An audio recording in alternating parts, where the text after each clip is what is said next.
Hola, muy buenas tardes. Muy bien. El día de hoy estamos una vez más en un curso de gestión de emergencias que corresponde a todo este enfoque de seguridad y salud en el trabajo. Es importante verificar, entender cuál es la importancia de la gestión de emergencias dentro de un entorno laboral. Para ello, pues, no solamente vamos a ver quizás el tema de emergencia, sino vamos a distinguir cuáles son esos pequeños detalles, esas pequeñas diferencias que existen entre todos los planes que debe contener como tal una empresa, una organización para que pueda iniciar sus operaciones. La pregunta sería, ¿es lo mismo un plan de respuesta ante emergencias que un plan de contingencia? La respuesta no.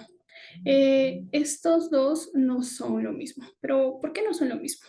Por lo general, y aquí hablamos, vamos a abarcar un poquito más de lo que corresponde a la CINCE, por ejemplo. Las CINCE vendrían a ser aquellas inspecciones técnicas de seguridad y verificación de edificaciones, que por ahí también lo podemos conocer como el ex-INDECI. Entonces, esta entidad como tal nos pide dentro de nuestros informes, dentro de nuestras programaciones, presentar un plan de emergencias y a la par de ello nos piden presentar un plan de contingencia. Entonces, la pregunta surge, y es que en muchas de las ocasiones anterior simplemente nos pedían presentar un plan de emergencias como tal. Entonces, por ahí que el plan de emergencias y el plan de contingencias puede ir en un solo formato. Claro que sí, y eso es estable, eso se ha trabajado por mucho tiempo y ahora también lo podemos seguir podemos seguir trabajando con esto.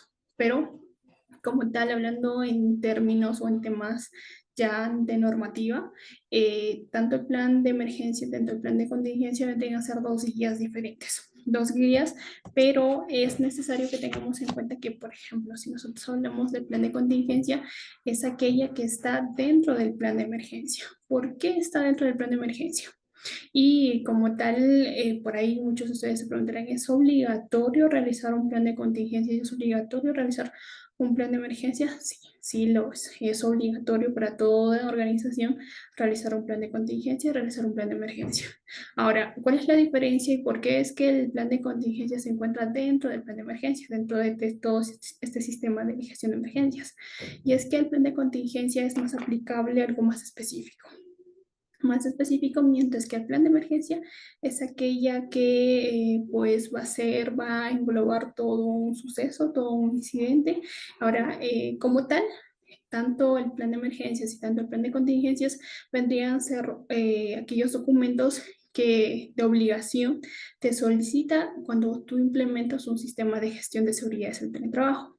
Y pues esta, como ya venía mencionando, a través de este sistema de seguridad cercana al trabajo, es un documento solicitado de manera obligatoria. ¿Y quién emite estas guías? ¿Quién emite estos requerimientos? El Ministerio del Trabajo, que es el ente competente en cuestiones a gestión de plan de emergencias y tanto plan de contingencias dentro de una organización. Entonces, de esta forma ya pues vamos a seguir evaluando en qué va a consistir tanto el plan de emergencias, tanto el plan de contingencias, cómo nosotros la debemos aplicar como tal. Entonces, básicamente ello. Bien, aquí más un poco entramos al marco normativo. Les vamos a dejar y es que a nivel normativo, nosotros trabajamos con esta ley, por ejemplo, que es la ley la 28551, que es la ley que establece la obligación de elaborar y presentar los planes de contingencia.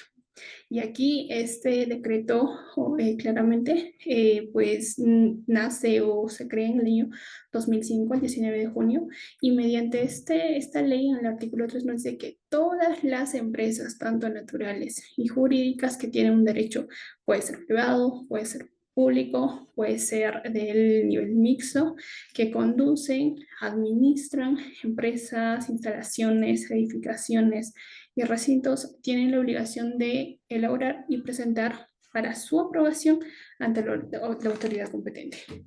Y es aquí nosotros donde vamos a verificar, por ejemplo, quién nos solicita a nosotros como como lo estipula esta ley, la 28551, quien nos solicita como tal el plan de contingencia. ¿Será el Ministerio de Trabajo? ¿Será alguna otra entidad como INDECI, por ejemplo? ¿Qué entidad nos solicita presentar este plan de contingencia? Este plan de contingencia es aplicable a las municipalidades. Las municipalidades nos piden este plan de contingencia con la finalidad de ¿qué? De pasar tipo una inspección técnica de seguridad de edificaciones. Entonces, como tal, ahora, INDECI es el que genera un plan o un guía de plan de contingencias. ¿Y quién es el que te solicita este plan o guía de contingencias? Las municipalidades. Ahora, dentro de ello inclusive, y yo sé que muchos de los que están aquí el día de hoy conocen que cuando tienes una obra o estás ubicado como tal dentro de la jurisdicción de una municipalidad, este tiene la obligación de pedir tu plan de contingencia y a la par, si tienes una construcción dentro del área donde estás laborando, debe presentar una licencia de funcionamiento. Entonces, y este debe ser presentado a las municipalidades, debe ser presentado al INDECI, de esta forma pues se pueda canalizar todo el plan, toda la guía de contingencia que tienes para tu organización y para la construcción que estás realizando en dicho espacio. Ahora, ¿quiénes nos dan a nosotros unas licencias de funcionamiento? Anteriormente trabajamos con el INSE, actualmente trabajamos con las municipalidades. Debe sí o sí tener una licencia de funcionamiento nuestro espacio, nuestra organización. De esa forma nosotros podemos garantizar que estamos cumpliendo con normativa a nivel de presentar y elaborar nuestros planes de contingencia. Y aquí justamente nos dice que los planes de contingencia, cada una de las operaciones que desarrollamos debe tener un plan de contingencia. Y el plan de contingencia, a diferencia del plan de emergencia, es una guía específica. Entonces, esto quiere decir que incluso dentro de nuestras operaciones, dentro de nuestra organización, cada área debe tener un plan de contingencia porque esto aplica por específico, mientras que un plan de emergencia aplica, podríamos llamarlo de esta forma, a toda una organización en general.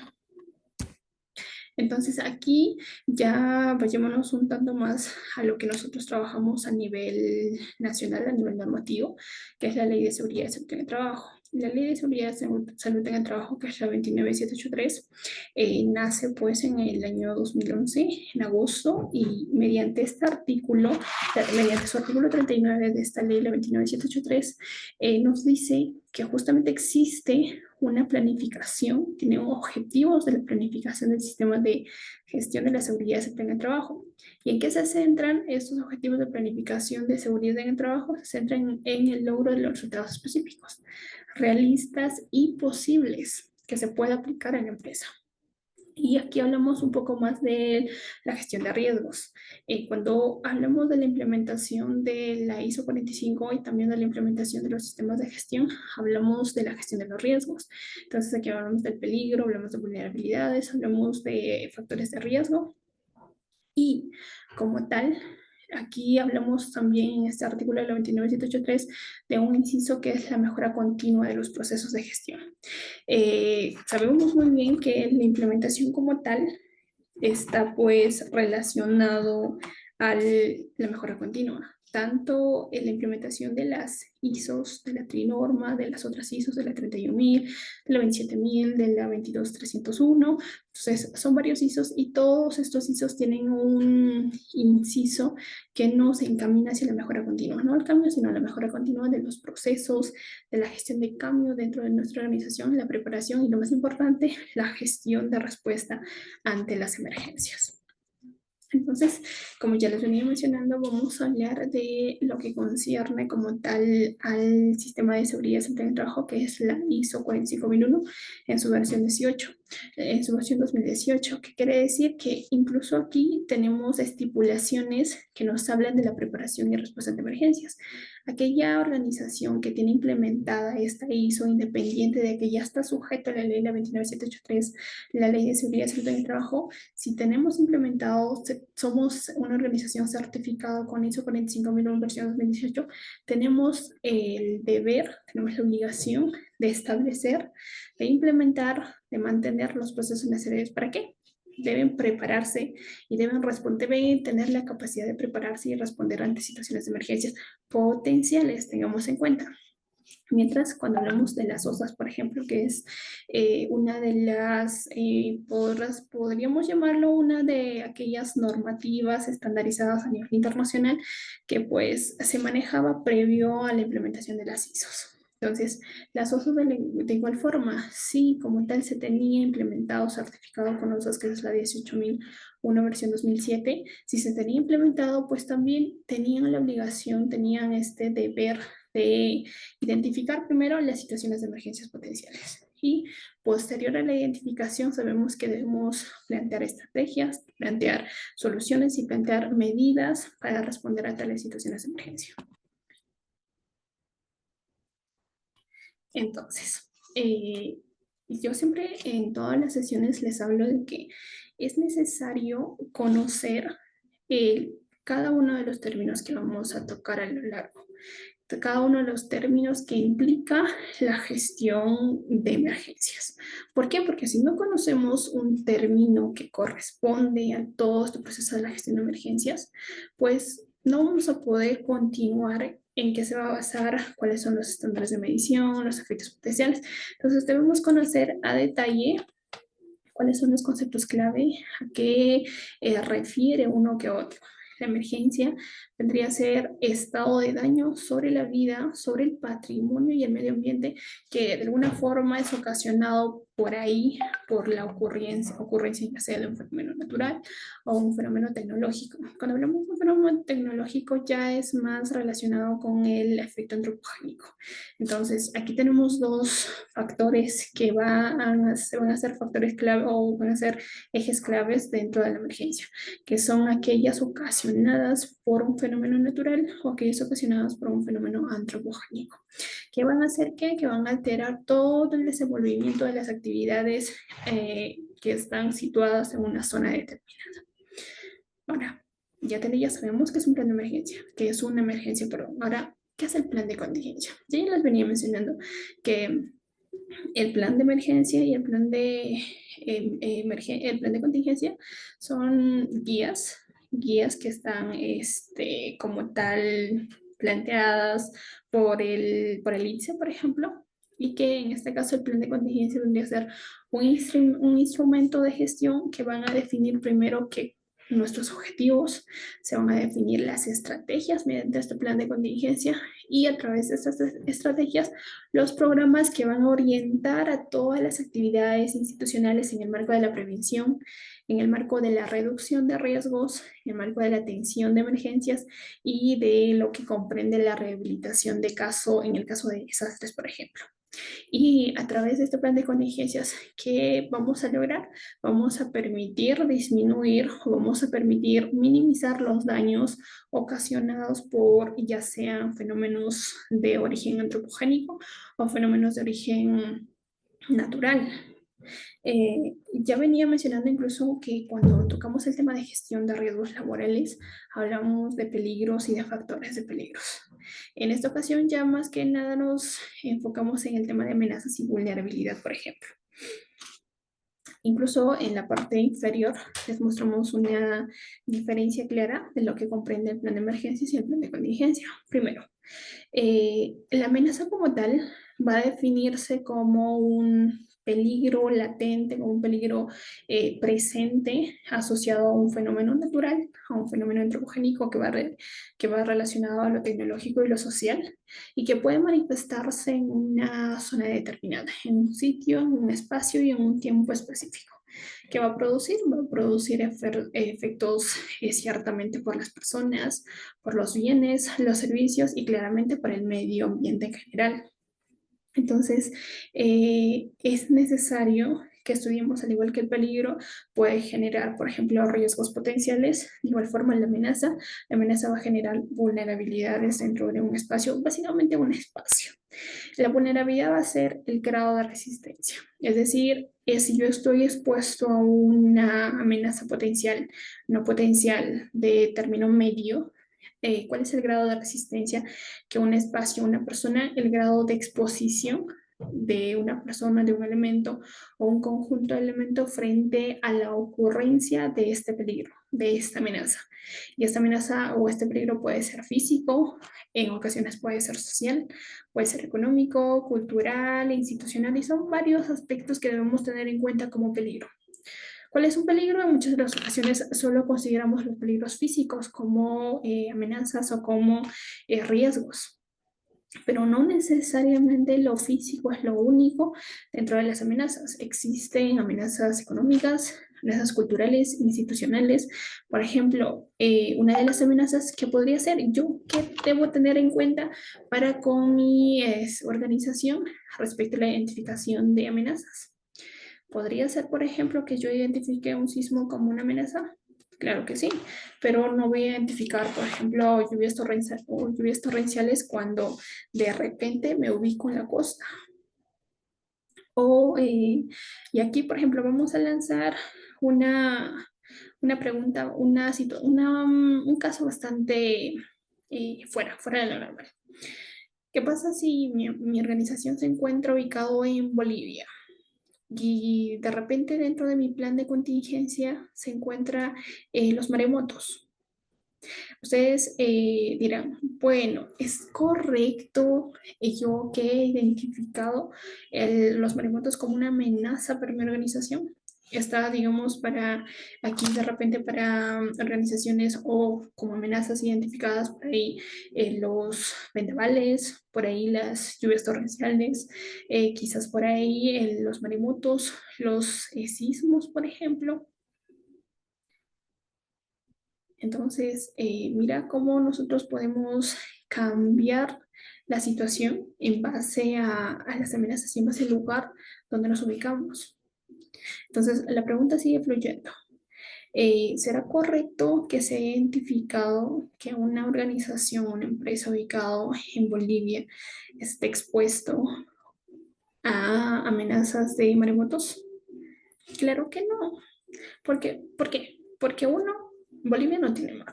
Entonces, claramente no puede haber una amenaza, no puede haber exposición a un maremoto porque no existe mar. Entonces, el peligro o la identificación de amenazas está totalmente incorrecta. ¿Y qué pasa? Y sucede en muchas de las organizaciones. Y es que, por ejemplo, me ha tocado pasar por lo mismo. Y es que vas y de repente ves en las organizaciones y aquellas que están ubicados en la costa, de repente, claro que por ahí no puede aplicar a todas, pero digamos que puede en la costa tener una amenaza de tormentas eléctricas. Como les digo, claro que por ahí no puede aplicar a todas, pero en su gran mayoría no. Y esto podría ser una amenaza más para aquellas organizaciones que están ubicadas en la zona centro o en la sierra, por ejemplo. La misma forma cuando hablamos de amenazas o de lluvias torrenciales como amenazas. Y ahora, ¿qué pasa si mi organización está ubicado en Lima, por ejemplo? En Lima, el Callao, está ubicado mi organización. Entonces, dentro de las identificaciones de amenazas, yo identifico que está expuesto o que tengo como amenaza el sismo y de repente maremoto. ¿Estaría correcto? Claro que sí, lo de maremoto está más explícito y básicamente estamos a orillas si nos ubicamos en el Callao. El sismo, ¿cómo yo puedo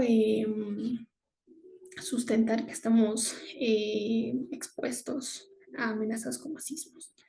Realmente porque el Perú es un país altamente sísmico. Las placas tectónicas están en movimiento, entonces es un país altamente sísmico. Y por más, y sabemos nosotros por teoría de que Lima es una de las ciudades que puede ser afectada en gran medida por los sismos. Entonces, claramente existe una buena identificación en cuanto a exposición de amenazas.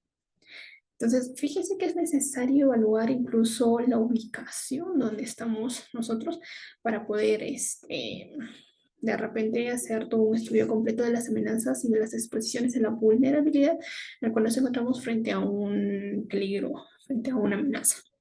Entonces, hablemos de las diferencias que existen entre planes de emergencia y planes de contingencia. El plan de emergencia es general, es general. El plan de contingencia es más específico. Digamos nosotros que por ahí, por ejemplo, un plan de emergencia puede ser de que engloba toda la organización y el plan de contingencia se puede aplicar a un caso de una oficina de, digamos, no sé, administración, una oficina de recursos humanos, quizá por ahí. Entonces, básicamente es de lo general a lo específico. El plan de emergencia. El plan de emergencia tiene un alcance y abarca toda la organización, justamente lo que mencionábamos, mientras que el plan de contingencia ubica o está definido en una zona determinada, ubica un peligro enfocado en una pequeña zona. Mientras que al plan de emergencia por ahí se pueden establecer condiciones de riesgo para toda la organización. Y es aquí incluso donde la organización debe definir responsabilidades en la organización para poder implementar estrategias en el marco de que se define todo el plan de contingencia. Y dentro del plan de emergencia resalta o se resaltan las estrategias y la política de la organización en el marco de la prevención y en el marco de la seguridad y la salud en el trabajo.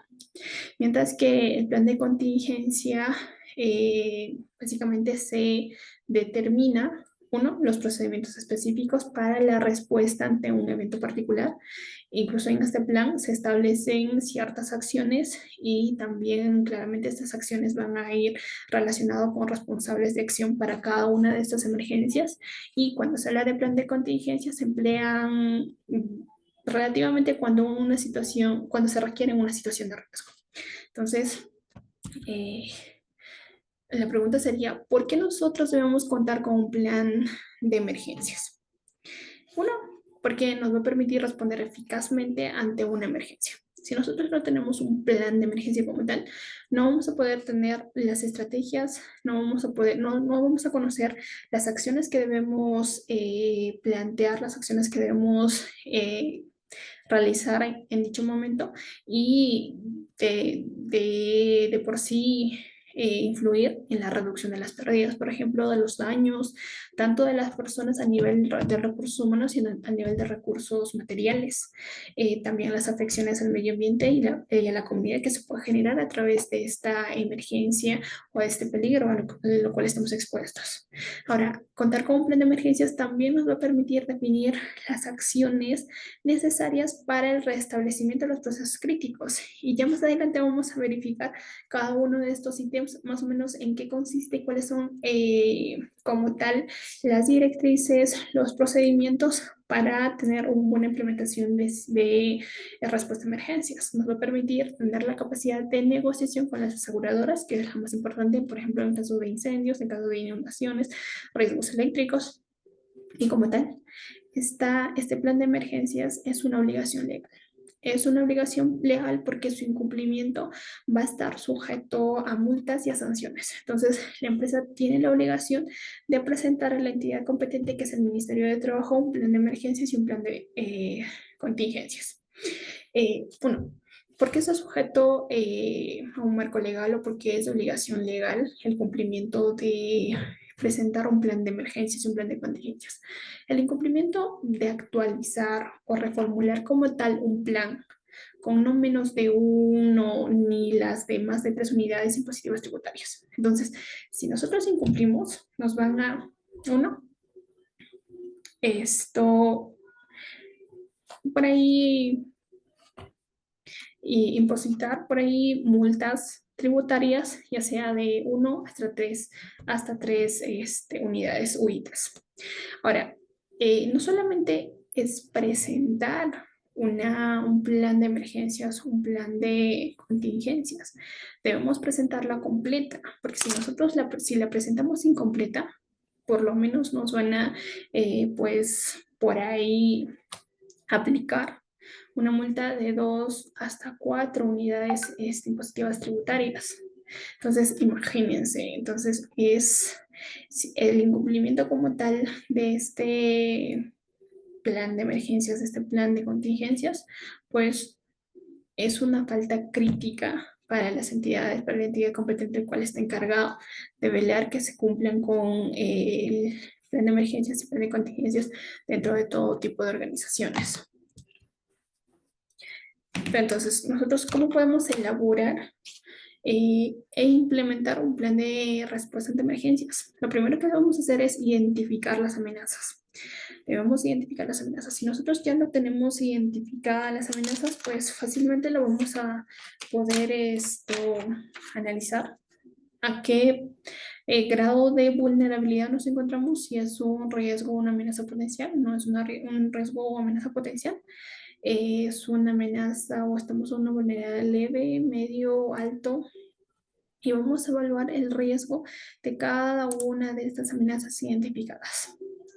Posterior a eso, ya habiendo identificado y habiendo evaluado cada una de las amenazas que de por sí se tienen en la organización, los procesos en cada una de las operaciones, debemos establecer planes de respuesta.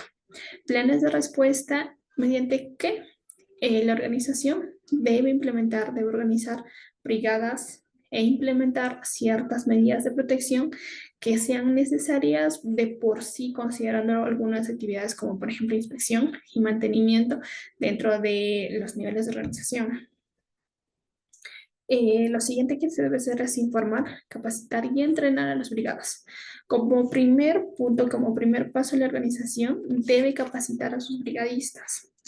Y como siguiente paso es lo que básicamente se debe capacitar a todo el personal. Ahora, es necesario tener en cuenta aquí que cuando hablamos tipo una diferencia de un plan de emergencias y un plan de contingencias, el plan de plan de contingencias es como la alternativa.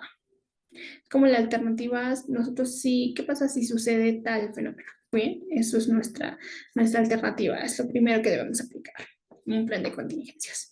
Bien, y el plan de emergencias vendría a ser como nuestra alternativa B, en caso de que no funcione la A. Claramente, la alternativa B es lo que no queremos que suceda, pero en caso suceda ya sabemos qué podemos hacer porque ya tenemos un plan. Entonces, básicamente es como nosotros lo podemos diferenciar estos dos términos importantes y que de por sí tienen cierta y guardan cierta relación importante. Ahora, y lo más importante en cuestiones a implementación es que después de informar, después de capacitar y después de entrenar tanto a los brigadistas, que es muy necesario que cada organización pueda tener brigadistas, ya que más adelante vamos a hacer algunas especificaciones y claramente posterior a los personales debe realizar prácticas. ¿Prácticas a través de qué? A través de simulacros. Se debe realizar simulacros donde se pueden evaluar si lo aprendido, si lo capacitado, si lo entrenado ha dado resultados y en función de eso pues se van a evaluar las acciones y la elaboración de planes de mejora. Se van a determinar, se van a evaluar qué las acciones realizadas, las acciones que se debe como tal aplicar para dicho o cual fenómeno o situación, incidente o accidente, la eficacia con la que puedan accionar, el tiempo y cómo es que el plan o la información que tienen les ayuda a poder ser más eficientes y eficaces al momento de generar justamente una respuesta ante emergencias. Entonces, aquí vamos a verificar algunos factores, tanto internos y tanto externos, que nos van a permitir a nosotros evaluar y analizar las vulnerabilidades y evaluar los riesgos. Por ejemplo, cuando tenemos factores internos, cuando hablamos de áreas, por ejemplo, el área de administración, marketing, operaciones y finanzas, recursos humanos, sistema de información, vamos por ahí, una de las formas, una de las metodologías es el de análisis AMOFIT. De esta forma nosotros podemos integrar a cada una de las áreas de una organización para pues determinar, uno, cuáles son las amenazas que podamos identificar en el área de administración, por ejemplo, en el área de operaciones o de recursos humanos. A que si la vulnerabilidad a la que estamos expuestos es leve, es moderada, es grave, Entonces, de esa forma, pues vamos a poder evaluar los riesgos si es potencial o no es potencial. Los factores externos, y yo sé que todos han escuchado de esta metodología que es el análisis Bessel.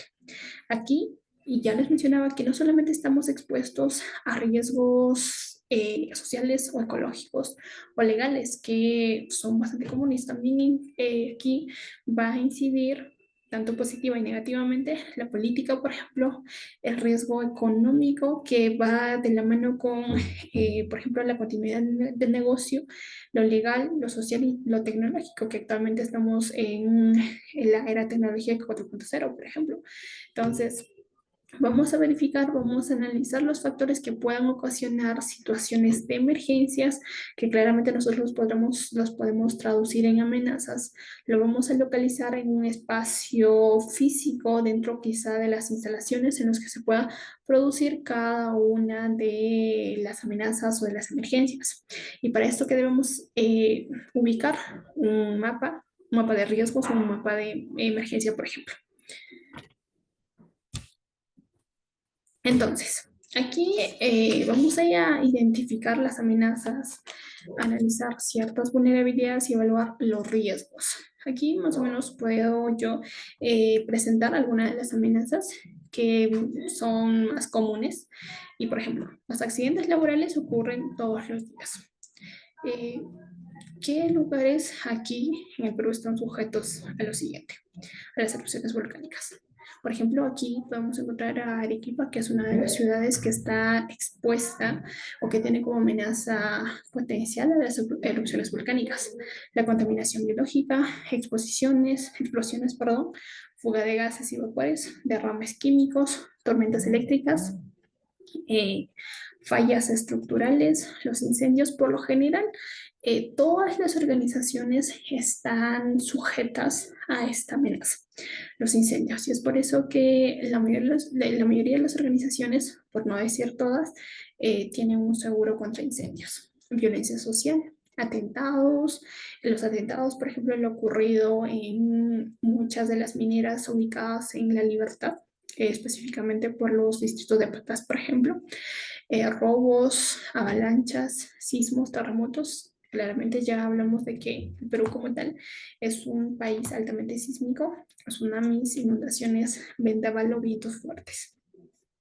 Aquí vamos a hacer un paréntesis. Cuando hablamos de vendaval o vientos fuertes, por ahí muchos pueden decir, bueno, pues no, aquí hablando de Perú no existen muchos lugares, pero fíjense que sí. Aquí hablamos de Ica, por ejemplo, de Ica Pisco. Pisco es uno de los lugares a nivel de Perú que está expuesto a esta amenaza de vendaval o vientos fuertes. Y yo sé que muchos de los que están que los que están en este curso han escuchado de los vientos Paracas.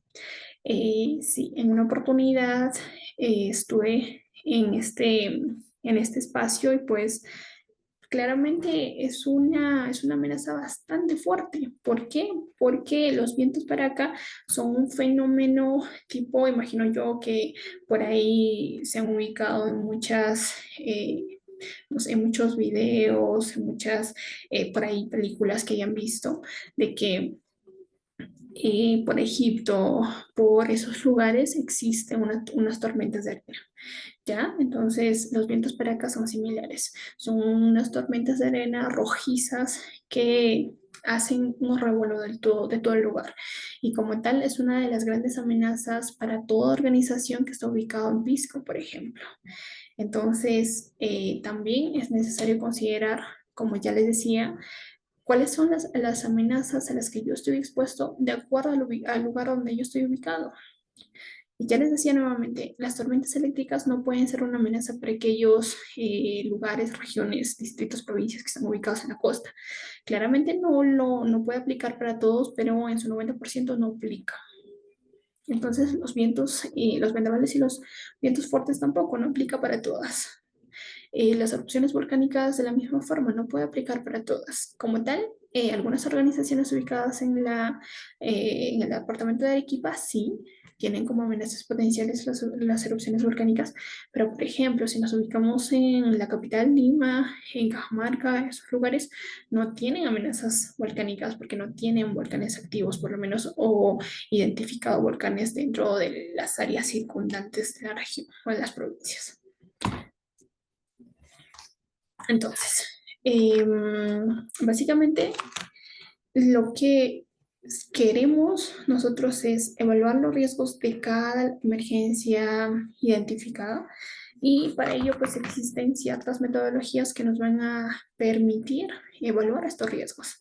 La metodología de colores, que es uno de los más conocidos también, los análisis preliminares de riesgo basado en la metodología programa de concientización y preparación para emergencia a nivel local de la PEL de las Naciones Unidas, el análisis global de peligros, el GLOSSHAR, por ejemplo, el análisis GHA y análisis de vulnerabilidad.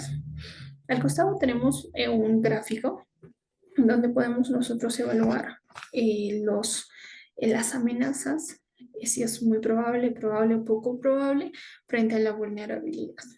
Entonces, hacemos una evaluación por un cuadro de doble entrada y identificamos cuán probable es que ocurra una amenaza. ¿Es muy probable? ¿Es probable o es poco probable?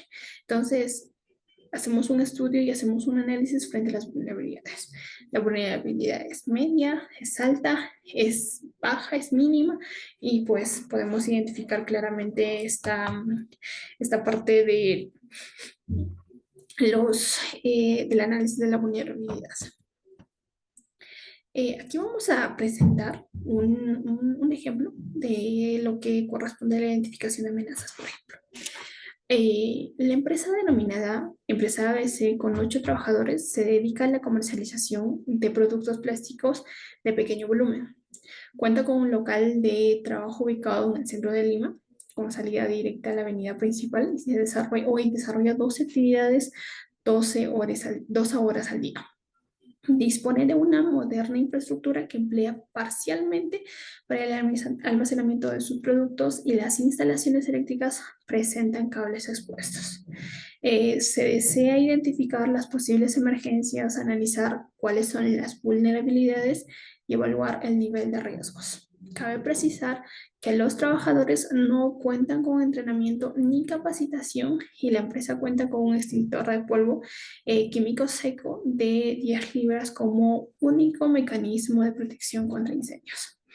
Entonces, aquí realizamos una identificación de amenazas. ¿Cuáles son las amenazas a las cuales está expuesto esta empresa?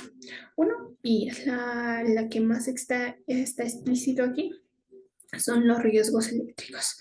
Pueden ser incendios mediante una descarga eléctrica o también electrocutación, por ejemplo, del personal, que pueden ser dos de las amenazas que se pueden identificar de llano y de primer plano aquí.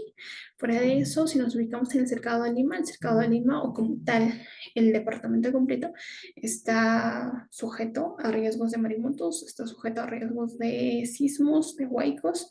Entonces, básicamente podemos identificar todas estas amenazas en base a la ubicación del lugar, a la ubicación no solamente de la organización, sino al estado de la organización, porque uno de los riesgos potenciales es el incendio o la desencadenación de un incendio por una descarga eléctrica.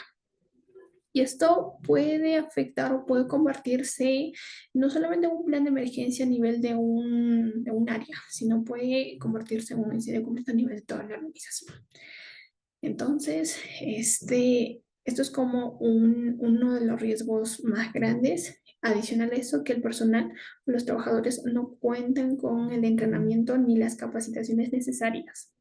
Y como único mecanismo de poder controlar dicho riesgo, o dicha amenaza, solamente se tiene un extintor de polvo químico seco de 10 libras. De manera que podemos llegar a la conclusión, podemos deducir que no es suficiente, por lo tanto, pues esta amenaza o este riesgo puede convertirse emergencia para toda la organización, pues no solamente sujetarse a un plan a un plan de contingencia.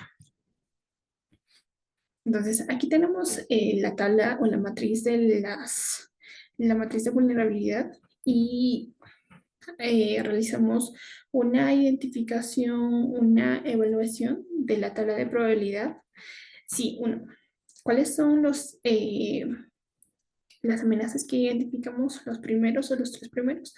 Es el incendio. ¿Es probable o no es probable que suceda? ¿Es poco probable, es probable o es muy probable? Por ahí lo podemos poner que es probable, claramente que si está sujeto a esto. El sismo es muy probable porque es un departamento altamente sísmico. Los terremotos, probable de la misma forma. Y cuando hacemos una evaluación de la matriz de la vulnerabilidad, por lo general existen 23 preguntas que nosotros debemos realizarnos para elaborar dicha matriz de vulnerabilidad. Uno de ellos, debemos primero hacer una evaluación a nivel de ubicación de la organización. Primero, la ubicación de la organización cuenta con el acceso a los recursos externos cercanos. En este caso, por ejemplo, pueden ser los hidratantes, pueden ser algunas empresas relacionadas como los bomberos, etcétera, y que nos van a permitir la evacuación ágil cuando sucede una emergencia. Aquí vamos a identificar como clasificación A, como clasificación B, como clasificación D por rangos. Entonces podemos decirlo que estamos en una clasificación intermedia. Para lo otro es que la ubicación de la organización nos va a permitir o no nos va a permitir una evacuación ágil cuando no cuenta con los recursos extremos cercanos. ¿Qué pasa si no cuenta? Pues podríamos llamarlo como un probable. Y lo otro es que la organización se ubica cerca de lugares de alta densidad poblacional o no cuenta con recursos externos cercanos. De la misma forma, es probable. Entonces, y de la misma forma realizamos las 23 preguntas. El otro que debemos analizar y evaluar es el tema de la facilidad de acceso de las unidades de socorro en las instalaciones.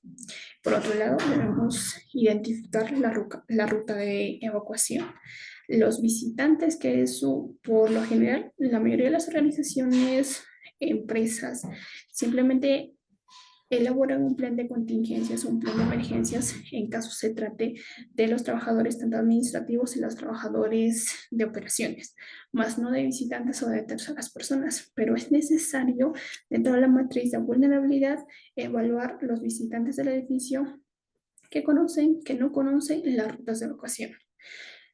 Como punto 5, los puntos de reunión en una evacuación, los puntos de círculos, los puntos cuadrados, características de las rutas de evacuación. Debemos generar mapas de riesgos para que se puedan ubicar, para que se puedan generar y para que se puedan indicar o guiar con las rutas de evacuación. La ruta principal de la ubicación debe estar en óptimas condiciones, debe ser conocida, debe existir una ruta alterna para que se puedan llegar hasta un espacio de evacuación. La señal de alarma, los sistemas de detección, el sistema de iluminación de emergencia, el sistema de iluminación de emergencia de la misma forma, el sistema contra incendios, los extintores para incendio, en este caso deben estar ubicados en áreas críticas y que deben ser funcionales. En muchas de las ocasiones existen creo que todas las organizaciones cuentan con extintores, pero lo que no se cuenta es con el número suficiente de estos. No existen o por lo general no funcionan porque el mantenimiento no se realiza desde hace 5 años, 6 años, 7 años. Pero eso no quiere decir que la empresa no va a estar sujeto a una amenaza de incendios, por ejemplo. Divulgación del plan de emergencia a los empleados. Los empleados deben conocer, aunque sea lo mínimo, de un plan de emergencia, del plan de emergencia de la organización. Por ahí, por lo mínimo, se debe desarrollar una capacitación por semestre, de manera que pues se divulgue esporádicamente todo el plan de emergencia dentro de la organización. Los coordinadores del plan de emergencia muchas veces no existe en la mayoría de las organizaciones o existe pero no está capacitado. La brigada de emergencia, debe estar capacitado, primero, se debe conformar el comité. Lo otro que se debe capacitar. Entonces, si no existe primero esta conformación, pues ya vamos por un buen camino. Lo otro es que sí existe, pero no está capacitado. Entonces, debemos tener en cuenta estos dos aspectos importantes. Se deben realizar simulacros. ¿Se han realizado o no se han realizado simulacros? Entonces, por lo mínimo, se debe hacer un simulacro al año. Los simulacros de los últimos 2 años se deben presentar en este matriz de vulnerabilidad.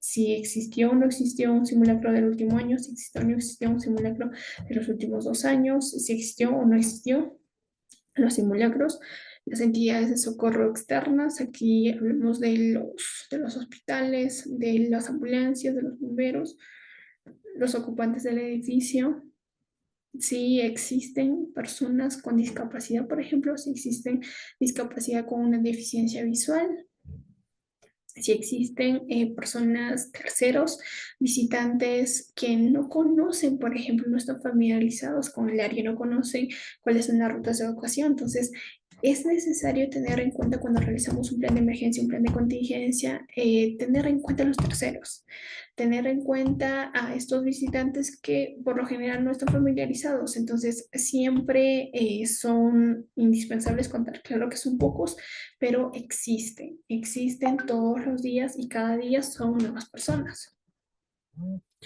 De la entrada al edificio de cada piso, de las rutas de circulación, de las puertas de salida del edificio, de la estructura del tipo de construcción que claramente se deben tener en cuenta.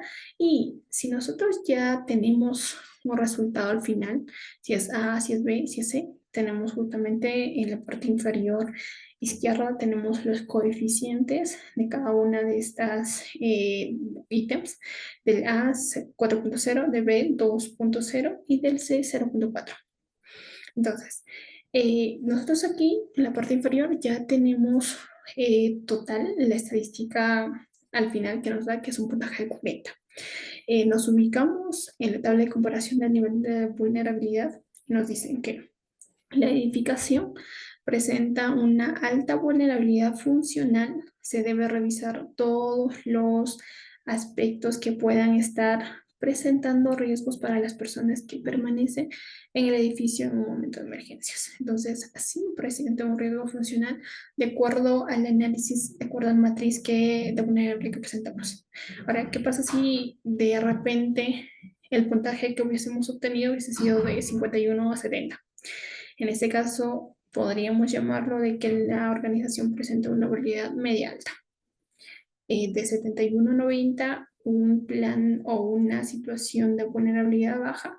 En caso de que nos encontrásemos del puntaje de 91 al 100, de alguna forma podríamos decir que estamos en el óptimo estado, aunque no, claramente no es la correcta, por ahí encontrarse en el 91, pero es a lo que todos buscamos, que la vulnerabilidad sea mínima y el plan de respuesta de Estado sea óptimo. Es lo que buscamos todas las organizaciones. Bien, entonces vamos a ubicar aquí el, la tabla del nivel de riesgo donde podamos por ahí mencionar cuán alto es el riesgo que estamos ubicados en la organización, el nivel de vulnerabilidad al que estamos ubicados. Por ejemplo, si nosotros ubicamos una amenaza de incendio, primero, ¿es probable? Sí es probable. ¿Cuánto es la vulnerabilidad al cual estamos ubicados? El nivel de exposición es alta. ¿Y cuál es el riesgo? El nivel de riesgo, el nivel de riesgo es alto. De la misma forma de los sismos, pero digamos si estuviésemos ubicados en otro, por ahí, digamos en otro continente o en otro espacio que no sea un lugar altamente sísmico. Entonces puede ser que por ahí sea no probable, digamos, o muy poco probable, pero la vulnerabilidad es alta. Entonces el riesgo podría ser media alta o media baja. De la misma forma, los riesgos, por lo general, a los que estamos expuestos aquí dentro de los departamentos son tres: los incendios, los sismos y los terremotos. Estos tres amenazas identificadas en la matriz de vulnerabilidad y en el caso que presentamos, presenta un nivel de riesgo alto. Por lo que uno, se deben establecer los planes de contingencia para cada una de ellas, en cada una de las organizaciones, básicamente en lo que mostramos el ejemplo que es la empresa ADC. Es necesario tener en cuenta que si el nivel de riesgo obtenido fuera bajo, el nivel de detalle necesario en la planificación para la respuesta sería menor. Entonces, es como directamente proporcional. Si el riesgo es bajo, el nivel de respuesta y la planificación también sería menor. Pero aquí, ¿cómo identificamos y cómo podemos evaluar que el riesgo es alto? Entonces, claramente el nivel y la planificación para la respuesta también va a ser mayor. Quiere decir que evaluar el nivel de riesgo de las amenazas nos va a permitir definir cuáles requieren plan de contingencia, cuáles requieren ser atendidas a través de planes generales, a través de comunicaciones y respuestas. Entonces, es necesario establecer ciertos puntos importantes en la organización para la respuesta ante emergencias. Aquí no lo vamos a hacer mucha larga porque cada uno de estos los vamos a desplegar una y la otra. Como primer paso importante para establecer un plan de emergencias dentro de la organización es determinar si los medios de prevención y los medios de protección con los que cuenta la empresa son suficientes o no son suficientes. De no ser así, debemos definir cuáles son los plazos para adquirir justamente los medios de prevención, los medios de protección, los responsables para la implementación de las medidas de protección necesarias. Entonces, se tiene la densidad de ocupación de la edificación, el lugar adecuado, o sea, cuál es el alcance de la ocupación de la edificación. Existencia de personas ajenas a la empresa que no estén familiarizadas con la ruta de evacuación. Justamente mencionaba, en toda organización, en toda empresa existen terceras personas que de repente el día de hoy vino a presentar un documento, que de repente el día de hoy estuvo de visita para con alguno de los trabajadores. Entonces, es necesario tener en cuenta que existen terceras personas dentro de una organización para cuando existe una emergencia. Características de los ocupantes. Y aquí nuevamente mencionamos, ¿qué pasa si en nuestra organización tenemos personas con discapacidad? ¿Qué pasa si tenemos en nuestra organización una persona con una deficiencia visual? Las condiciones de iluminación de la misma forma. Es necesario contar con luces de emergencia cuando, por ejemplo, existen de repente descargas eléctricas, de repente incendios. Son varios aspectos que debemos tener en cuenta para determinar si los medios de prevención y los medios de protección son suficientes o no son suficientes dentro del entorno laboral. Definir los procedimientos y mecanismos de inspección.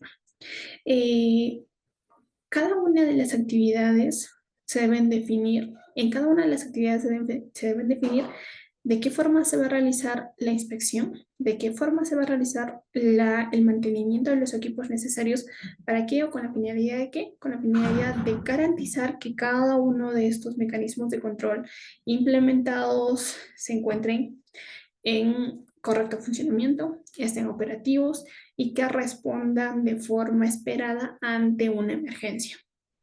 Para ello, ¿qué es lo que debe hacerse? Debe elaborarse todo un programa de inspecciones periódicas para cada uno de los mecanismos de control. Esos mecanismos pueden ser mensuales, estos pueden ser trimestrales, pueden ser semestrales. ¿Y cuáles son estos procedimientos o estas inspecciones? ¿A qué vamos a desarrollarlo? Por ejemplo, los extintores. Por lo mínimo, el cambio y el mantenimiento de los extintores se va a hacer cada año. Muchas organizaciones tienen un extintor, sí tienen un extintor, pero ¿qué pasa? Como no, de repente no ha sufrido alguna emergencia en los últimos 2, 3, 4 años o 5 años, pues los extintores están de hace 5 años. Entonces, como tal, debe realizarse una inspección y debe realizarse un mantenimiento de esos extintores, de las mangueras contra incendio de la misma forma, de las bombas contra incendio, de los sistemas de detección de alarmas, de las luces de emergencia. Si no existe una desconexión o de repente que la energía, perdamos la energía, pues no existe un mantenimiento de las luces de emergencia.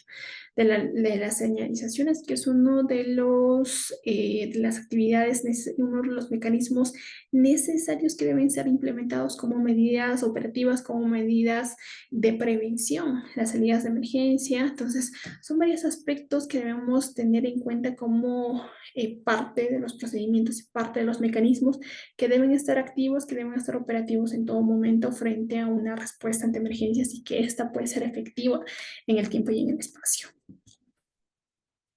Ahora, vamos a hablar de ciertos aspectos importantes con lo que corresponde a la inspección.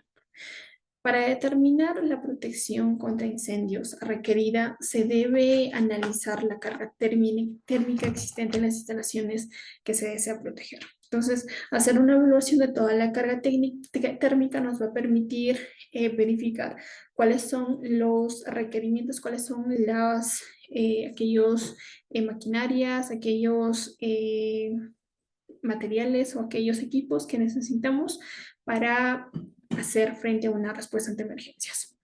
Para determinar si las rutas de evacuación son adecuadas en capacidad, se debe calcular el foro y la carga ocupacional existente. Entonces, es necesario verificar la cantidad de personas que laboran en la organización, la cantidad de personas de terceros que pueden estar a diario dentro de la organización. Básicamente, estos requerimientos están regulados bajo el Reglamento Nacional de Edificaciones, aprobado por el Decreto Supremo de 011 de 2016, Vivienda y Modificaciones. También hablamos de una norma técnica peruana que es la 350, el punto 43 del 2011, que nos habla de los extintores portátiles. Aquí podemos encontrar ciertamente algunos requisitos, algunas características que debe tener estos extintores portátiles. El tema de la selección, el tema de la distribución, dónde deben estar ubicados los extintores, de qué forma debe estar expuesto, debe ser cubierto estos extintores. Debemos definir los puntos de reunión a los que el personal debe dirigirse. Aquí ya hablamos de los puntos de reunión, círculos y cuadrados. Por lo general, los puntos de reunión deben ser en capacidad y cantidad suficientes para albergar a todas las personas que serán evacuadas y encontrarse libres de obstrucción. En este caso, cuando hablemos de los puntos de reunión, deben estar ubicados en zonas seguras. Deben estar distanciados de los peligros potenciales como por ahí ciertos productos inflamables, productos tóxicos, aquellos gases comprimidos o por ahí algunas estructuras que podrían colapsar sobre estas zonas seguras, que podrían caerse y de repente generar mayor daño en estas zonas seguras. Y ya hablábamos de que por lo general existen dos tipos de zonas, las zonas seguras círculas y las cuadradas. Por lo general, las zonas seguras tienen un diámetro de 3, 4, 5 hasta 6 metros de diámetro, las zonas de reunión circulares. Entonces, estas deben cumplir con estos requisitos indispensables, con estas características indispensables para que puedan albergar y puedan salvaguardar el bienestar de las personas, de los trabajadores de una organización como tal.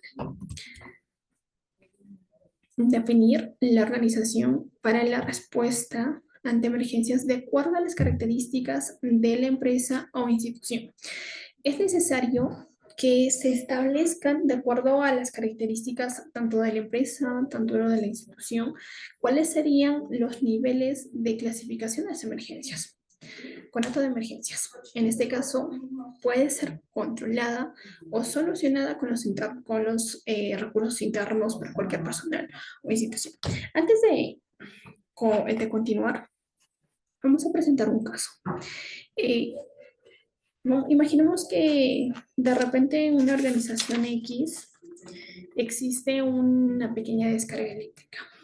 ¿Qué pasa en esta descarga eléctrica? De repente pueda haber un pequeño incendio en este espacio y por ahí una persona, vamos a llamarlo José, tiene a la mano un extintor y pueda como tal extinguir este fuego, este pequeño incendio, por no sé llamarlo, pues, ¿no? Pero A esto podríamos llamarlo nosotros a este plan o a este pequeño suceso como un plan de contingencia. O sea, una persona de repente sucedió un incidente en una organización, un pequeño incendio, en este caso una pequeña fogata o algo se desprendió y con los recursos que contaba la empresa, el personal que estaba capacitado, que tenía el conocimiento necesario, pudo extinguir este fuego.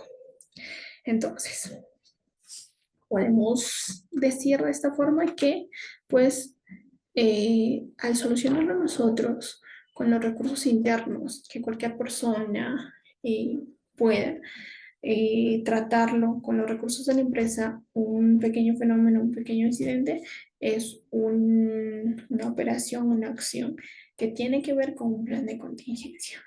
Pero imaginemos nosotros, ¿qué pasa si de repente, uno, muy bien, existe una carga eléctrica, una descarga eléctrica, perdón.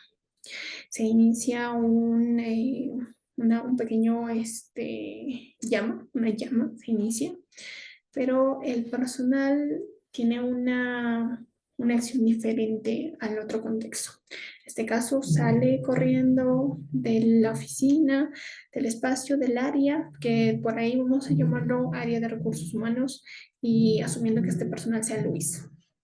Sale del espacio, de repente no extinguiendo el fuego, sale del espacio y por la conmoción no le avisa a nadie. A los 2, 3 minutos ya no va a ser una pequeña llama, va a ser todo un suceso, todo un fenómeno dentro de un área completa.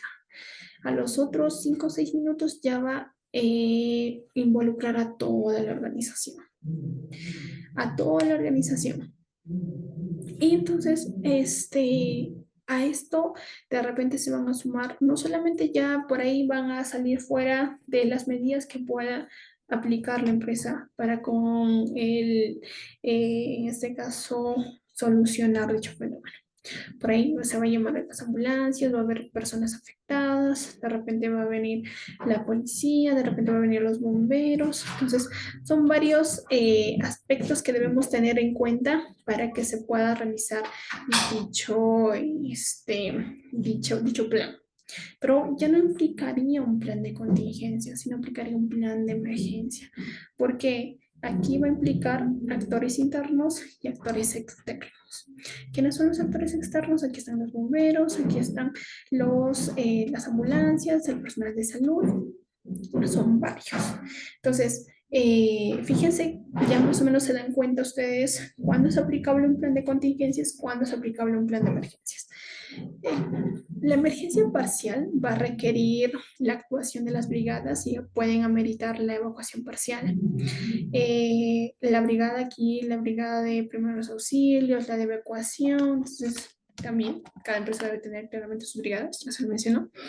Las emergencias generales requiere el uso de medios internos y la ayuda de medios externos. Generalmente merita la evacuación total. En este caso, la emergencia total, en este caso ya va a involucrar a lo que yo mencionaba en su momento, el tema de los bomberos, va a involucrar el tema de la salud médica, el tema de los policías, a las ambulancias, entonces factores externos. El comité de crisis. Eh, es necesario evaluar la necesidad de contar con un comité de crisis quien de alguna forma va a desempeñar el rol de jefe de brigada ante una emergencia. Esta persona, el comité o la persona quien va a liderar el comité de crisis es quien va a liderar el plan de respuesta a emergencias. Ahora, ¿qué hace el comité de crisis? ¿Cuál es su función?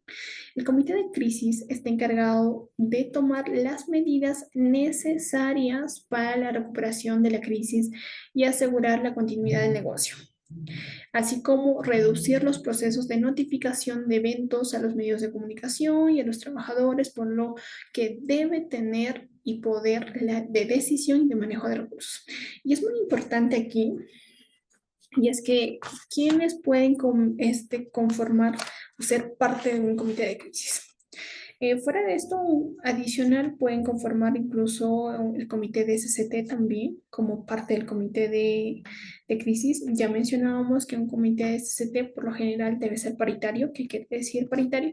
De que debe estar conformado por un número igualitario de representantes de parte del empleador y de representantes de parte del trabajador. Entonces, si existen dos representantes del comité del responsable, representantes del empleador, deben existir dos representantes de los trabajadores. Entonces, el comité paritario o el comité de SCT estaría conformado por cuatro personas.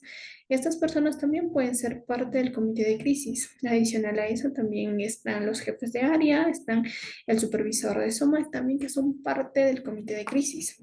Ahora, este comité de crisis adicional a que toma necesarias después de que toma medidas necesarias adicional o después de la recuperación de la crisis, del fenómeno, de la situación que ha vivido la organización, vela por la continuidad del negocio. Y aquí hacemos un paréntesis y yo sé que varios de ustedes van a querer ahondar en esta parte de qué pasa si como tal una organización ha sufrido un incidente. Entonces, este comité de crisis va a velar por la continuidad, por las estrategias, por la planificación estratégica para que el negocio continúe en pie. Y este plan o o continuidad de negocio está relacionado con una ISO de la misma forma, así como la ISO 45001, así como la ISO la 31000, así como la 27000, la 14000, la 9000. También existe la ISO la 22301, que es la ISO del sistema de gestión de continuidad de negocios. Y fuera de que quizás, por ejemplo, esté de alguna forma relacionado con el tema de la prevención o los planes. Los planes de emergencia y los planes de contingencia solamente son dos que son aplicables dentro de un plan para prevención ante una emergencia. Pero esta ISO, la 22301, que es el ISO del sistema de gestión de continuidad de negocio, está relacionado con 9 planes. 9 planes que involucran, primero, por ahí el tema de la prevención, no solamente de contingencia y de emergencia.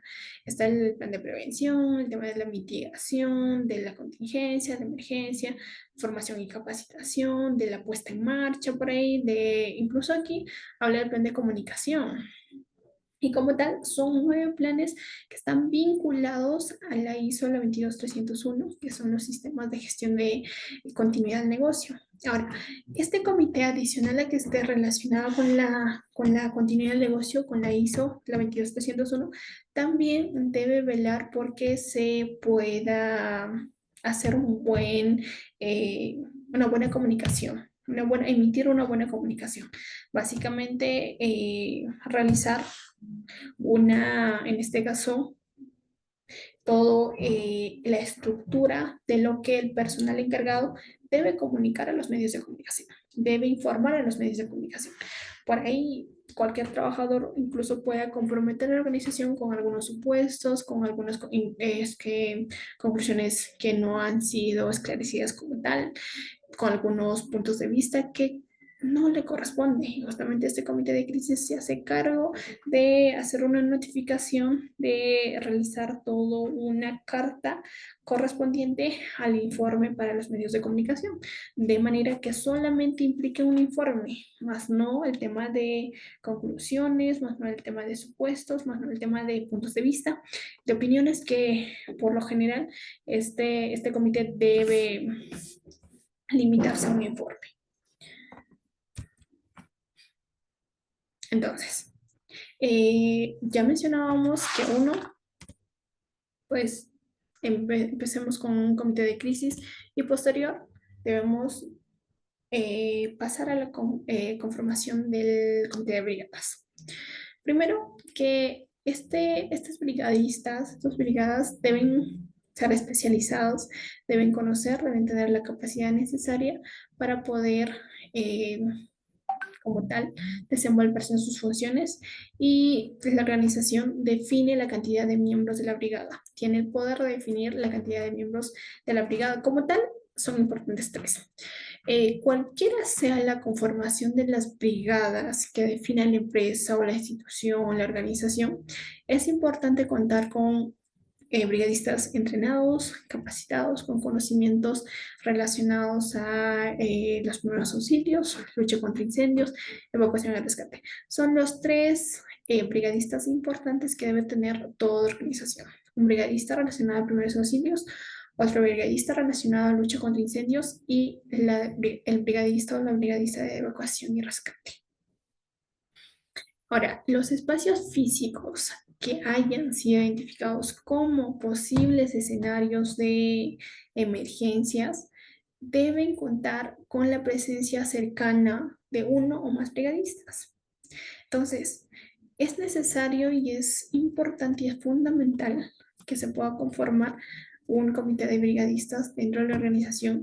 Es más, si como tal ha sido identificado como un escenario con posibles riesgos, con posibles emergencias, aún más está en esa obligación de tener este comité.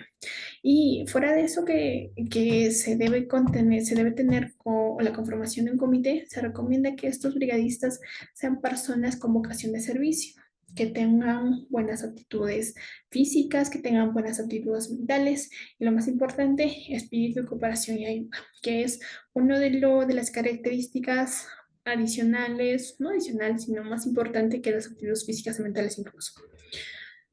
Ahora, los miembros que van a conformar la brigada deben ser difundidos mediante los afiches, deben ser correos electrónicos. ¿Por qué? ¿Por qué deben ser difundidos? Porque muchas de las organizaciones no, digamos yo, muy bien, tengo conformado mis tres brigadistas de primeros auxilios, de lucha contra incendios y evacuación y rescate. Muy bien, existe mi organización. Pero ¿qué pasa? Los empleados o ninguna persona de la organización los conoce, no está familiarizado con la persona, entonces primero deben ser provistos de qué? De algún distintivo de identificación.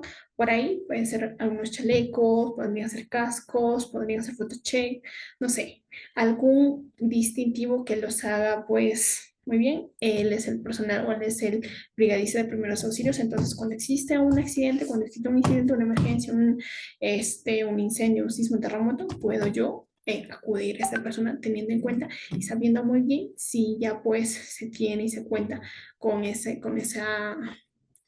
información. Ahora, eh, aquí vamos a definir la conformación de los brigadistas cuando la empresa tiene más de 20 trabajadores y cuando la empresa tiene menos de 20 trabajadores. Primero ya mencionábamos que como tal, cuando la organización tiene más de 20 trabajadores, sí, primero, incluso tiene aquí un comité de SCT primero. Comité de SST, ya explicábamos de qué forma se lleva a cabo esta conformación del comité de SST, pero también adicional a eso, cuando la organización tiene más de 20 trabajadores, tiene que conformar su comité de crisis.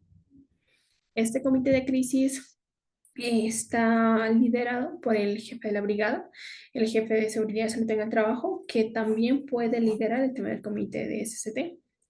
Eh, Ahora, fuera de eso, el comité de crisis, cuando se trata de una organización de más de 20 trabajadores, tiene tanto apoyo interno y tiene tanto apoyo externo. Cuando me refiero a apoyo interno, aquí están pues la seguridad física y patrimonial de la empresa y también el comité de SST, mientras que el apoyo externo vendría a ser los bomberos, la Policía Nacional, las ambulancias, los médicos, son básicamente ellos los apoyo externo. ¿Y quiénes son las brigadas o cuántas brigadas yo voy a conformar en mi organización cuando tengo más de 20 trabajadores? Voy a conformar como base principal tres comités. ¿Cuáles son los comités? El comité de brigada primeros auxilios, la brigada de lucha contra incendios y la brigada de evacuación y rescate. En el caso de que mi organización se dedicase a uno que a otra actividad, por ejemplo, en el tema de extracción de hidrocarburos, digamos. Entonces, yo puedo conformar un comité especial.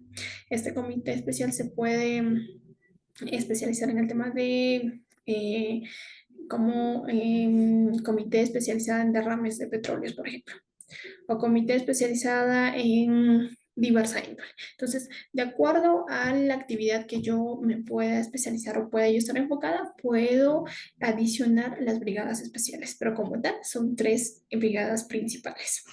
Ahora, ¿qué pasa si mi organización tiene menos de 20 trabajadores? Aquí es más fácil y más sencillo. Solamente tenemos un jefe de brigada y brigadas generales.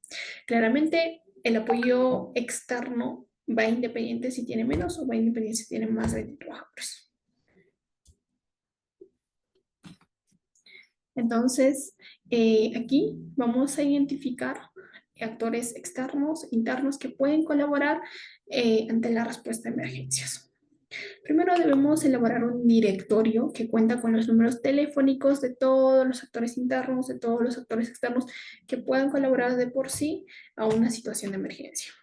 Ahora, al hablar con estos de por sí actores externos, actores internos, nos referimos por ahí con actores externos en los centros médicos, a los hospitales, a las ambulancias, de por sí a la Cruz Roja, a los bomberos o a aquellas empresas proveedoras de energía eléctrica, por ahí la Policía Nacional.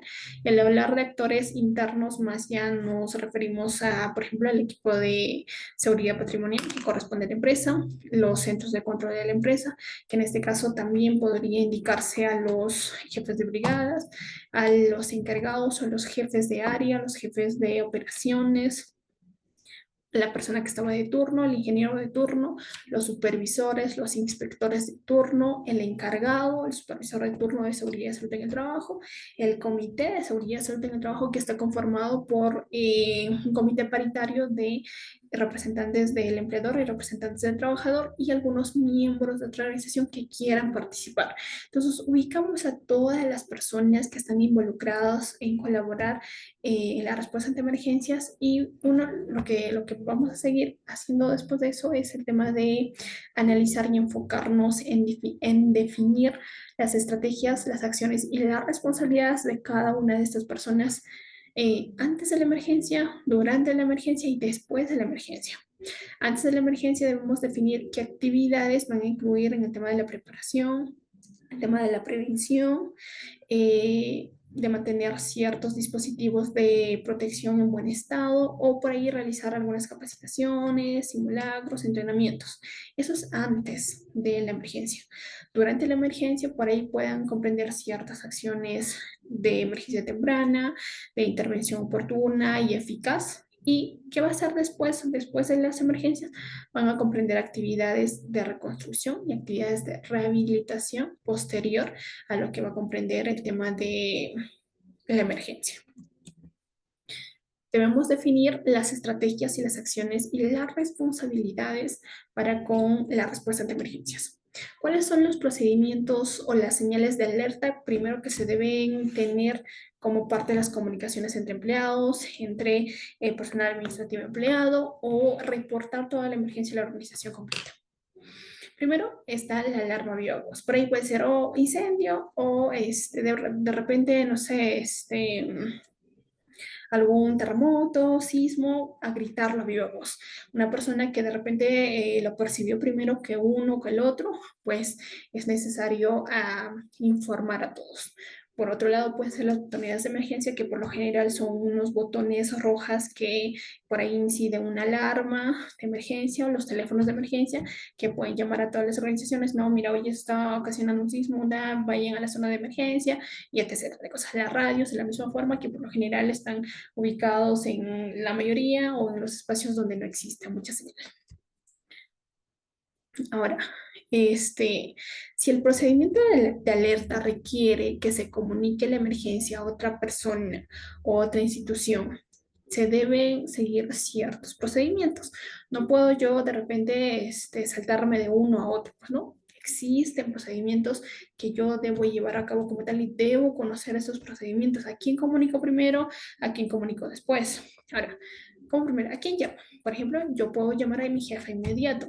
Puedo, mira, ha ocurrido tal incidente, ha ocurrido tal, o está iniciando, mira que está sucediendo, o está por una descarga eléctrica, se ha generado una llama en tal oficina, en tal área. Puedo llamar a mi jefe inmediato, a mi jefe de área, puedo llamar al jefe de seguridad, puedo llamar a los bomberos. En el caso, pues me genere mayor efectividad.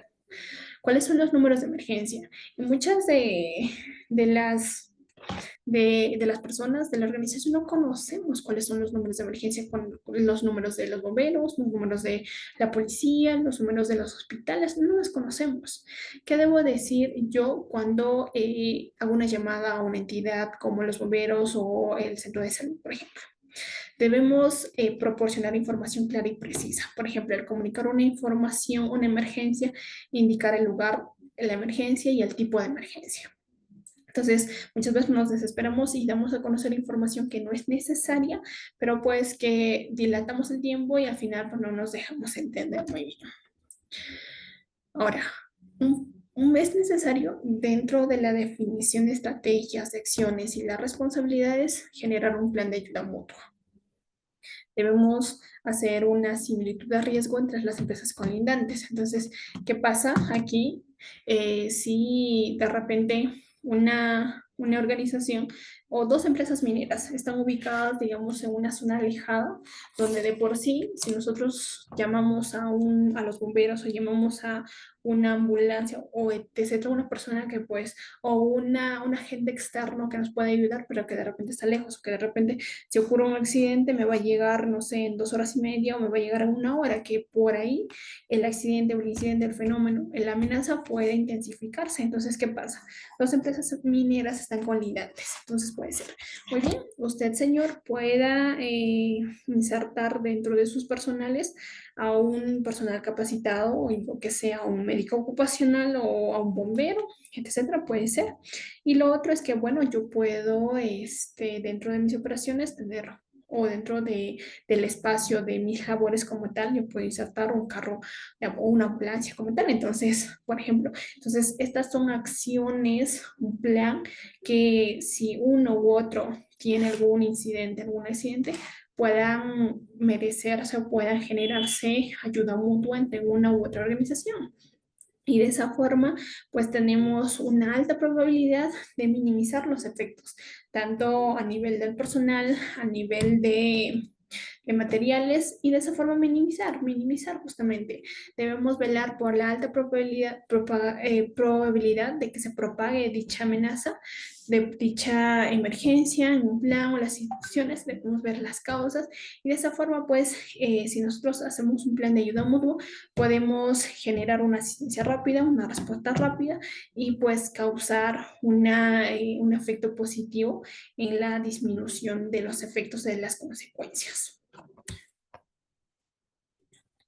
Informa, capacita y entrena a los brigadistas y a todo el personal. Claramente todos los brigadistas, todos los jefes de área deben conocer el plan de respuesta a emergencias detallado. Cada uno de los miembros de la empresa, las instituciones, el personal propio debe conocer el plan de emergencias, cómo se pueda presentar en su área de trabajo, en el área de comunicación, en la respuesta de emergencia, a cualquier tipo de emergencias. Los contratistas de igual forma, los contratistas, los subcontratistas, deben conocer los planes de emergencia detallado que se pueda presentar en su área de trabajo, en sus actividades. Las comunicaciones necesarias deben darse, deben tenerse las inducciones necesarias, deben ser reforzadas esas inducciones a través de charlas, a través de videos, de quizá por ahí afiches, de periódicos, de murales, de correos electrónicos y de otros diferentes medios, de manera que cada una de las personas puedan conocer justamente el plan de emergencias detallado y el plan de contingencias detallado en caso ocurra una emergencia. Ahora, se debe elaborar un programa de entrenamiento y capacitación, considerando que cada una de las personas deben tener conocimientos, se debe contratar o se debe capacitar a los brigadistas. Se debe contratar en cuestiones a uso de extintores, los primeros auxilios, de rescates. Ya le mencionaba en esta parte de la imagen 4, por ejemplo, en la parte inferior. En el caso de que una persona se pueda dedicar a una actividad en específica, puede generar brigadistas especiales, dependiendo de la índole de su actividad. Puede incluir programas de capacitaciones anuales, que es lo práctico. De esa forma se puede hacer una retroalimentación de todo lo que ya se conoce. No puedo hacer, pues no, en el año 2023 yo hice mi capacitación y me voy a ir hasta el año 2025 porque ya lo hice y no lo vuelvo a hacer. No. Por lo mínimo debe hacerse una capacitación anual. una guía destinada al uso de los primeros. Aquí más o menos hablamos, por ejemplo, del manejo de los MATPEL, y tenemos una guía, justamente una guía de respuesta ante emergencia en el caso de que se pueda transportar, que se pueda almacenar algunos materiales peligrosos, mercancías peligrosas, y pues debemos tener en cuenta en el tema del transporte si se puede generar algún incidente en este proceso. Y ya les mencionaba, y en creo que varias de las sesiones abarcamos de que para generar un transporte adecuado y seguro, un almacenamiento adecuado y seguro, es necesario tener en cuenta el esquema de compatibilidad de estos materiales peligrosos, de estas sustancias peligrosas, de estos gases tóxicos o peligrosos. Básicamente, entonces aquí hablamos ya de cómo pues se pueda de alguna forma distinguir, de cómo se puede utilizar como un plan, como un flujo donde cada una de las personas tiene la obligación de proteger, de verificar el tema del aislamiento, el tema de la protección, el tema del cuidado, el tema del almacenamiento de los algunos materiales peligrosos, el tema de conocer los contactos de los actores internos, de los actores externos, de velar por el cumplimiento de una comisión, una brigada adicional, en el caso mi actividad está expuesta a un peligro adicional, una amenaza adicional, que involucra una amenaza de incendio, que debemos utilizar algunas guías, debemos utilizar algunos materiales, debemos utilizar una evacuación, ¿qué debemos realizar? Debemos distancias de aislamiento, acciones de protección, ¿qué? ¿Qué debemos hacer? Y justamente cuando hablamos ya de todo lo que involucra un incendio, por ejemplo, siempre nos hablan de que debemos utilizar una guía naranja.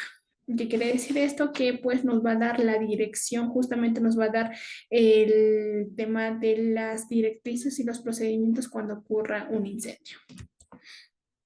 Ya les mencionaba que los simulacros deben ser por cada una de las amenazas que se puede desarrollar. Primero es el tema de la identificación, de la evaluación, de la comunicación, de la capacitación y lo más importante, la puesta en práctica. La puesta en práctica mediante simulacros programados, no programados, inopinados, que son incluso más eficaces que aquellos programados, y de esa forma podemos evaluar si como tal el personal, si como tal el brigadista conoce o no conoce en caso sucediese una emergencia, conoce o no el plan de respuesta. Debemos realizar la planificación, la disponibilidad, el acceso a los recursos, se tienen los recursos necesarios. Se cuenta con extintores, se cuenta con mangueras, se cuenta con los brigadistas, se cuenta con el tiempo de respuesta ante esta emergencia, se puede hacer en un tiempo reducido, y todo esto nosotros lo podemos ubicar en la resolución ministerial, el número 050-2013 de TR. Entonces, ¿qué debemos hacer durante la ejecución de los simulacros? Por ejemplo, en este caso, los líderes, los jefes, los gerentes deben ser aquellos que lideren este rol importante, porque por ello pueden incentivar a la participación de los otros trabajadores. Si ellos conocen, si ellos saben, están comprometidos con el cumplimiento de un plan de emergencia, que conocen el plan de emergencia detalladamente, pues los trabajadores de igual forma. Si el gerente, si el líder no conoce, pues no va a incentivar a la participación activa de todos los trabajadores de todos los sectores internos. Ahora, ¿cuál es el contenido básico que pues debe tener un plan de emergencia? Debe tener el alcance, debe tener, perdón, el objetivo, los alcances, la identificación y evaluación de riesgos, aquellos medios de prevención y de protección. Y también es muy importante que aquí se especifiquen cuáles son las funciones y conformación de los brigadistas. Por lo general, en este plan de respuestas o en este contenido, en esta información, como en esta guía, se debe incluir por ahí el perfil de los brigadistas, que debe tener conocimientos en tal área, en tales materias, que debe cumplir con ciertas competencias, competencias en, digamos, un plan de respuesta en un tiempo reducido, que debe aplicar recursos específicos, la experiencia, las habilidades necesarias que debe cumplir en un rol en específico. Fuera de eso, debemos tener en cuenta los procedimientos de respuesta. ¿Qué debemos hacer antes? ¿Qué debemos hacer durante? ¿Qué debemos hacer después? Claramente, no dejamos de lado los teléfonos de emergencia. Ya os mencionaba yo en su momento de que en muchas de las ocasiones no conocemos cuáles son los teléfonos de las entidades, de los actores externos frente a un frente a una emergencia. No conocemos cuál es el teléfono de los bomberos, de la policía, de los centros médicos, no las conocemos. ¿Y qué pasa? Pues si yo me ubico digamos, por ahí en el Callao, ya, muy bien. No voy a llamar pues a uno que está de repente por Miraflores, o no voy a llamar a uno que está de repente por Santiago de Surco. Entonces, debo llamar yo al que está más cercano a la jurisdicción, porque esto se me va a tardar 1 hora, 2 horas en llegar a quienes ustedes. Entonces, debemos tener en cuenta esos detalles importantes. Aquí vamos a presentar y ya básicamente con esto vamos a terminar la sesión de hoy, que es el tema ya presentamos el ejemplo anterior, que es de la empresa ABC. El objetivo como parte, como eje principal, es la prevención, claramente. Los requisitos para la prevención, de asegurar la continuidad de las operaciones, la prevención y la pérdida en la organización. ¿Cuál es el alcance? El alcance claramente va a adentrarse el tema de los contratistas, los subcontratistas, los visitas, los terceros, los actores internos, los actores externos de toda la empresa BC. ¿Cómo identificamos los riesgos? Los riesgos ya las identificamos, que son tres, que son los sismos, el terremoto y los incendios. También ya tenemos el índice de vulnerabilidad y como tal hacemos una comparación del nivel de vulnerabilidad y tuvimos como resultado de que la empresa tiene una alta amenaza, un alto riesgo y pues también presenta una alta vulnerabilidad funcional. Entonces, a nivel de las tres amenazas que identificamos, se observa un alto nivel de riesgo en la organización ABC. Entonces, ¿cuáles son los medios de prevención y protección que se deben implementar? Que la empresa ABC conoce claramente cuáles son sus amenazas. Se encuentra expuesta a estas tres amenazas y con el fin de reducir y con el fin de mitigar estos riesgos, este nivel de riesgo que puedan generar pérdidas a nivel de personas, a nivel de materiales o pueden incluso interrumpir en la continuidad de las actividades que se ocasionan ya sea por los sismos, por los incendios, se disponen justamente las siguientes medidas de prevención. ¿Cuáles son? Primero, la recopilación de información de situaciones emergentes anteriores. ¿Se ha vivido o no se ha vivido quizá un evento de sismo, un evento de incendio, un evento de, por ahí, este, maremotos, etcétera? Bien, muy bien. Después de haber recopilado esta información, podemos identificar las amenazas actuales. Programar si estas amenazas son probables a que sucedan o no es probable que sucedan mediante una expresión y mediante un mantenimiento. Fuera de eso y después de eso realizamos un plan de capacitación, un programa de capacitación entrenado a todos los personales, a toda la brigada claramente. Vamos a inventariar todos los equipos de la empresa frente a la emergencia, si se tiene extintores, si se tiene materiales necesarios, si se tienen eh, la ruta de evacuación, si se tienen las señalizaciones, si se tiene el espacio de la evacuación, todos ellos. ¿Y cuáles son los medios de protección? Aquí ya tenemos los medios de prevención. ¿Cuáles son los medios de protección? El extintor de polvo químico seco de 10 libras, las rutas de evacuación, ya mencionó, las luces de emergencia, las señalizaciones, el aforo de todos los ambientes de la empresa y el megáfono, que es para comunicar de un incidente, de una emergencia. Bueno, se ha ocurrido un sismo, se ha ocurrido, bueno, por ahí, no sé, ahorita ocurrió un sismo, ocurrió o se está propagando un incendio, etcétera de cosas. Ya tenemos aquí cuál es el organigrama del plan de respuesta ante emergencias de la empresa ABC. Claramente esta empresa cuenta con menos de 20 trabajadores, solamente mencionábamos que eran 8 trabajadores. Aquí de repente el brigada general puede estar conformado por los tres, que está el brigada de primeros auxilios, de evacuación y de incendios. ¿Cuáles son las funciones de cada una de estas brigadas? El jefe de brigada tiene el objetivo tiene la función de revisar todo el plan de emergencias, de liderar claramente el brigada general, el apoyo externo. Ya mencionábamos de que independiente de que tenga menos de 20 o más de 20, no se le quita el apoyo externo. Los procedimientos que debemos realizar antes, después y durante el sismo. Entonces, debemos identificar las zonas seguras, y todo creo que yo, esta parte de identificar o de los procedimientos en caso de sismos, de alguna forma la tenemos en conocimiento, ya lo hemos estudiado. Yo creo que en la mayoría de las organizaciones casi la hacen frecuente, porque claramente estamos expuestos a, o estamos ubicados en un continente donde está, pues, donde es altamente sísmica. Entonces, como tal, debemos conocer esta información de qué debemos hacer antes, debemos tener en cuenta, debemos conocer las zonas seguras, debemos conocer las señalizaciones, debemos conocer dónde están los botiquines, debemos durante el proceso del sismo mantener la calma, ubicarse en una zona segura, dirigirse a un punto de reunión, comunicarse con los brigadistas, ya sean generales o los brigadistas específicos. Después de eso, velar por aquellos heridos, en comunicar o de seguir las indicaciones de los brigadistas, de los jefes de brigada. En caso exista algún daño en cuanto a la actividad, en cuanto incluso a una persona, los brigadistas se harán cargo y coordinarán justamente su atención o su restablecimiento. Entonces, básicamente yo.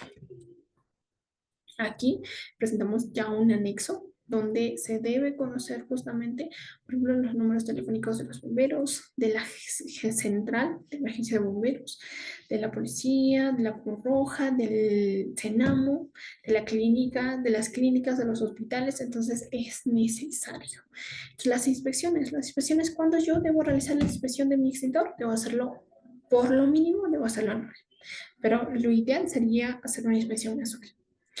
Las luces de emergencia, cuando yo debo hacer una inspección de manera quincenal, el botiquín quincenal, las señalizaciones debo ser mensuales, si están ubicados, si están de repente, si están solamente con stickers, están de ahí pintados, o sea, de qué forma.